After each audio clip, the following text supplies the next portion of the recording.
welcome back to my channel. Today we are doing probably the most highly requested video on my channel to date, and that is a houseplant care basics video. Now, before we launch into this, it's probably important to note that I am by no means a professional in the field, but with over 250 houseplants, I think it's safe to say that I'm an over-enthusiastic collector. And these are some things that I have tried with my plants, and it tends to work out pretty well for me. So, you know, I may not know everything, but I know a little bit, so I figured I'd share it with you guys today. So I came up with 5 tips to help you on your journey to the best plant parenthood ever. My first recommendation to you would be to research. And I know this sounds like the least saucy part of plant parenthood, but it is really actually important. If you're new, I'd recommend researching the lighting in your space and also understanding just how attentive you think you're going to be with your plants. I'm a little different in this regard though, because I don't go to a plant section knowing what I need. I go to a plant section and let it tell me what I need. So I have no self-control. This is one of those do as I say, not as I do type situations, because then you might end up playing a little game of Russian roulette and end up with a dead plant, which will be discouraging, and then you won't want to own anymore, which would be really sad. So do your research beforehand.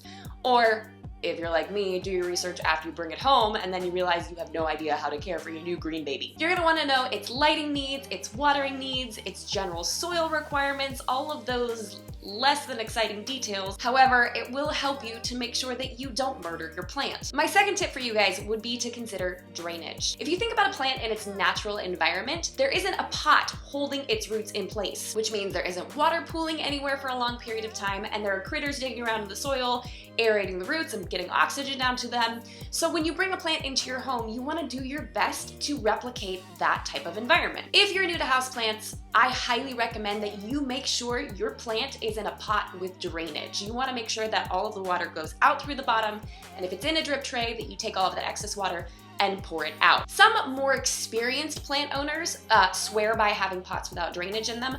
I happen to have drainage in almost every single one of my pots because that's just how I operate. So if you feel like you want to take that gamble, go for it. But for me personally, I do think having drainage in your pots is really important. Another area that will affect drainage is the type of pot that you have your plant in. Think about it like a mug, you know, like a plastic mug will hold water, just like a plastic pot will. You won't have any evaporation through the sides, and the only way for water to escape is by either evaporating up or draining out down below. The same can be said for ceramic pots. Think about the mug example again. Or you put coffee into a mug that's made out of ceramic because you want the coffee to stay in the mug. These types of pots are ideal for humidity-loving plants, but can be used across the board for most plants in general. In fact, I'd say about 90 to 95% of my plants are still in their plastic growers pots, and I cover them up with either a decorative basket or a cuter pot on the outside. The next type of pot would be terracotta. I'm slowly transitioning a lot of my plants into terracotta pots because they help the soil to breathe better. It helps the water to leach out through the sides and oxygen to get to the roots. And it better mimics the natural environment that plants are used to because it has, you know, the water out and the breathing in, that sort of thing. So while it does require more frequent watering and a much more watchful eye, it is better for the plant in the long haul. Unless it's a humidity-loving plant like a fern. That one, for sure, all of my ferns will probably stay in plastic pots forever and ever, amen, because I am not fighting that battle. The third thing that you're going to want to consider is the light that your plant is getting. Since you've already done your research, then you know that your plant either needs bright, medium, or low light. That being said, don't be afraid to experiment a little. I definitely have quite a few low light plants in a rather high light area, and they tend to do really well. In fact, I have this one snake plant that I would consider in a relatively medium-ish, brightish light area that has grown so massive, it's like up to my shoulders at this point. So even if it says it's a low light plant, all plants need some source of light to be able to photosynthesize properly and grow nice and big and lush, which is exactly the point of owning houseplants, is we want something big and beautiful and green to liven up our spaces. But inevitably, what most people struggle with is what exactly is bright light or medium light or low light. And there's a lot of debate when it comes to the physical distance between windows and your plants and what each one is considered. You can Google it if you're really curious, but for me, I find that my plants that need bright light do best when shoved pretty close to a south-facing window, because here in the northern hemisphere, that's the brightest source of light. That doesn't mean that they won't do well pretty close to an eastern, western, or northern-facing window.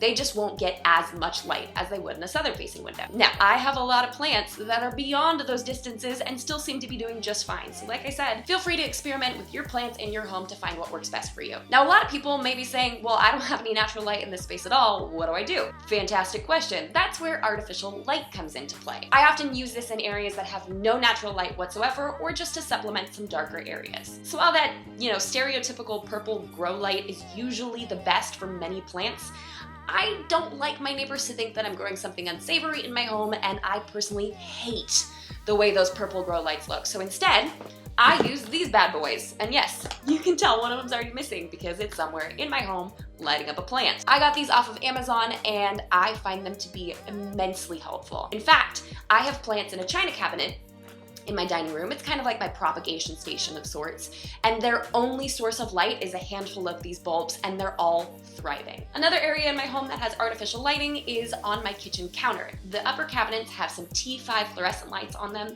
and that is basically the only source of light for a majority of these plants. While they still get some light coming in through a distant window, this is what they use to grow. So if you have a dark space, maybe pop in an artificial light and watch what happens. My fourth tip for you is watering. For me personally, I water on a schedule, and I know a lot of people are going to be like, you're not supposed to water on a schedule, you have to pay attention to the plant's needs, but I have 3 children and a job and a couple of YouTube channels, and I just don't have that kind of time. So twice a week, I'll go around my home and I'll check in on my plants to see who needs watering this time around. And I'll do that in one of 2 ways. Take this Pelia, for example. So I just watered it yesterday.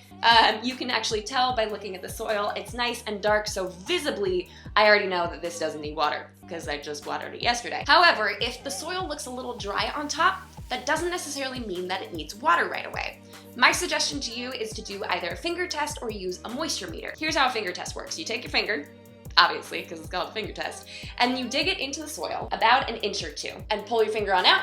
And if you see a bunch of wet soil sticking to your finger, your plant doesn't need watering for a couple more days, which is why I go around twice a week. But if you stick your finger in and pull it out and it is bone dry, it is time to water that puppy. Now, a moisture meter is something I've recently added to my repertoire, but admittedly, this is something I just end up leaving around the house everywhere because I always think that I'm gonna use it, and then I use it for half the plants, and then I leave it in my bathroom or something. But how a moisture meter works is you stick the probe into the soil, down a couple of inches, and you look to see where the dial is on the meter in general. For the most part, if this dial is in the red, I water the plants. I also happen to use this to help aerate the roots a little bit. So sometimes I'll stick it in there, wiggle it around to go ahead and improve that drainage that we were talking about. This is more of like a definite use for the plants that scare me a little bit more, like my fiddle leaf figs, but not for the easy ones like my pothos. Those ones are pretty telling when they need water. But again, I use this like a 1/4 of the time. Most of the time it's just a solid finger test. Now for those plants that are more finicky and don't do well with the twice a week watering schedule that I currently have going on,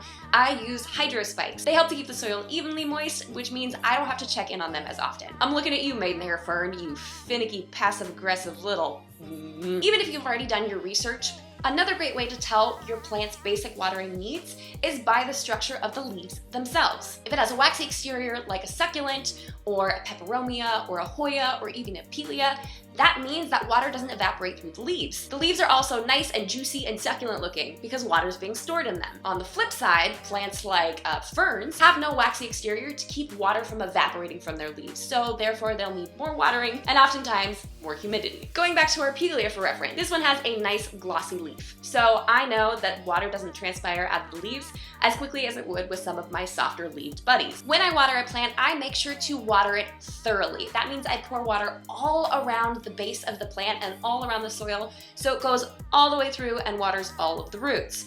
I use the word all a lot right now. I'm aware of that. But the reason I do this is because if you only dribble a little bit of water on top, chances are it's not going down and reaching the roots towards the very bottom than if you had just doused the entire sucker with about a gallon of water. After the water drains completely through, I will then take the drip tray and pour out the excess water. And another little secret that I have when it comes to watering is I've actually switched the type of water that I use. Now don't get me wrong, for years and years and years, okay, well maybe I've only been a plant parent for like 6 or 7 years. Let's not make me sound older than I am, okay? But for much of the time that I've been a plant parent, I've used just basic tap water. It wasn't until I got further into it that I realized using a different type of water could actually make my plants grow better.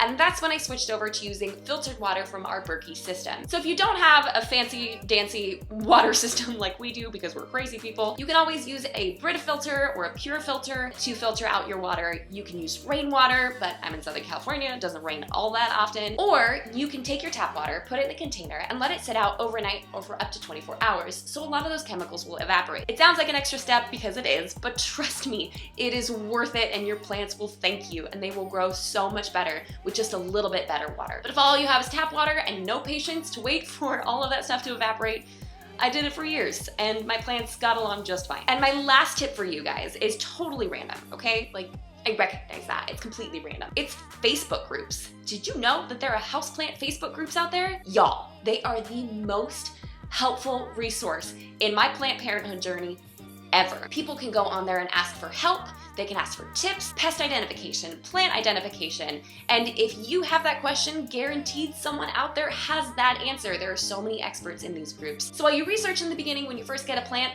oftentimes you will need some help troubleshooting. So it is in your best interest to join a houseplant Facebook group to help you be the best plant parent you could be. And if you don't have a Facebook account, you need to create one just to join these groups because they're hilarious. But word of caution, once you join them, you will want more plants. So like, I need to put that disclaimer out there. I have highly increased my plant ownership because of these people, but they're wonderful humans and they've definitely helped me from murdering quite a number of these babies. But real talk, you're gonna kill some plants. I killed plenty myself. It took me a while to get to this point where I own the amount of plants that I do, and there was a lot of trial and error. In fact, let's just take a moment of silence for all the plants that I've murdered along the way. Okay, moment's over. Don't be afraid to experiment, and don't be afraid to jump back on in if you have killed a plant somewhere along the way. We all start there. It happens to the best of us. You are not alone, my friend. And if you jump on one of those Facebook groups, you will find out very quickly we're all plant murderers in one way or another. It's just getting through that part and getting to the grass is greener on the other side area, or the house is greener on the other side area. I need to stop with the stupid puns. So keep at it. Keep trying. You will figure out what works best for you and your home and your lifestyle. But once you've crossed over that line into plant crazydom, I guarantee you, you're really gonna enjoy the ride. So that's all we have for today, folks. Thank you so much for stopping by. I know you guys are probably really dying for a plant tour, and I'm so excited to bring you one when my house is cleaner. Let's be honest, having a gaggle of children and you know, a husband just leaves stuff everywhere makes it not exactly alluring to want to take you around my house and show you all of the dirty socks that are left on the floor. So hopefully I'll get my house to a semi-clean enough state to be able to show you all of these houseplants soon. If that's something you're interested in, please feel free to let me know in the comments below. And if you have more houseplant care tips, please leave those down there as well. Let's help each other out here, shall we? And until next week, bye guys!